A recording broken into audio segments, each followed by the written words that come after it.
Guys, अगर आपने अभी तक हमारे चैनल को सब्सक्राइब नहीं किया है तो पहले उसे प्लीज़ सब्सक्राइब कर दीजिए। तो आज हम देखेंगे मैनिक रिएक्शन के बारे में। मैनिक रिएक्शन एक सिंपली एल्डोल रिएक्शन है, पर इसके अंदर जो एक रिएजेंट यूज़ होता है वो फॉर्मेल्डिहाइड। अब फॉर्मेल्डिहाइड के बारे में खास बात क्या है कि फॉर्मेल्डिहाइड एक सुपर एल्डिहाइड हम इसे बोलते हैं। सुपर एल्डिहाइड बोलने का रीज़न ये है कि ये बहुत ज़्यादा ही रिएक्टिव होता है और ये रिएक्टिव एल्डिहाइड और कीटोन्स दोनों से बहुत ज़्यादा इलेक्ट्रोफिलिक भी होता है। उसका रीज़न ये है कि फॉर्मेल्डिहाइड के पास कोई भी अल्फा कार्बन नहीं होता है और ये एनालाइज नहीं हो सकता है बाकी कीटोन और एल्डिहाइड की तरह। तो इस रिएक्शन के अंदर एक जो मेन रिएजेंट हमारा रहता है वो होता है फॉर्मेल्डिहाइड और दूसरा रिएजेंट रहता है हमारे पास एक एनालाइजेबल एल्डिहाइड और कीटोन। इसकी हम रिएक्शन करवाते हैं एक सेकेंडरी अमाइन के साथ और मैनिक रिएक्शन के अंदर फॉर्मेल्डिहाइड इन एक्वस सॉल्यूशन होता है और कैटालिटिक HCl की प्रेजेंस में जो हमें प्रोडक्ट मिलता है वो अमीनो कीटोन मिलता है।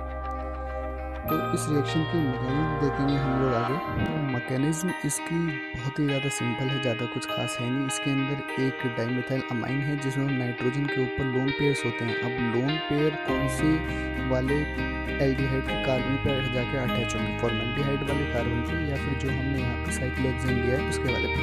ऑब्वियसली फॉर्मेल्डिहाइड वाले पे के कार्बन पे जाके ये अपने लोन पेयर को डोनेट करेंगे। ऐसा इस वजह से होता है क्योंकि इसका जो कार्बन है वो एल्डिहाइड वाले से ज़्यादा इलेक्ट्रोफिलिक है और इस एडिशन के लिए हमें किसी भी एसिड की ज़रूरत नहीं पड़ती है, विदाउट एसिड एडिशन होता है।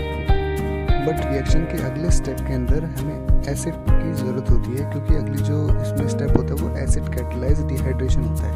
इस एडिशन वाले प्रोडक्ट में जब इसकी एसिड के प्रेजेंस में इसका डिहाइड्रेशन होता है तो जो हमें प्रोडक्ट मिलता है वो मिलता है अमाइन साल्ट।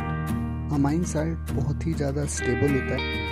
इस अमाइन साल्ट को हम कह सकते हैं कि हमारे रिएक्शन का एक इंटरमीडिएट है।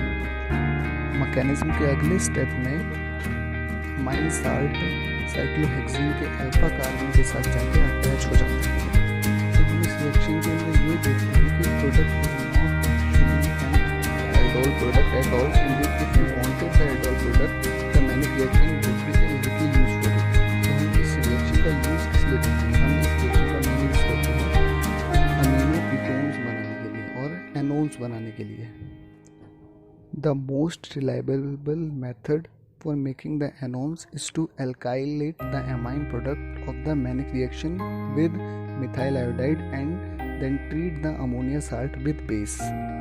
Anolate ion formation leads to an even CB reaction, rather like the dehydration of aldols but with a better leaving group.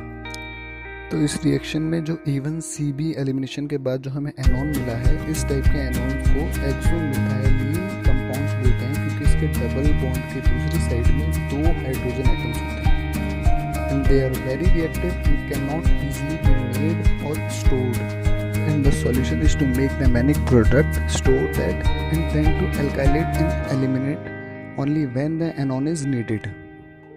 इसके अगले एग्जाम्पल में भी हमने एक मैनिक रिएक्शन का एग्जाम्पल दिया है, लेकिन हमने इसके अंदर अमाइन का वाला जो ग्रुप ऐड किया है वो पायरिडीन ऐड किया है, पायरिडीन।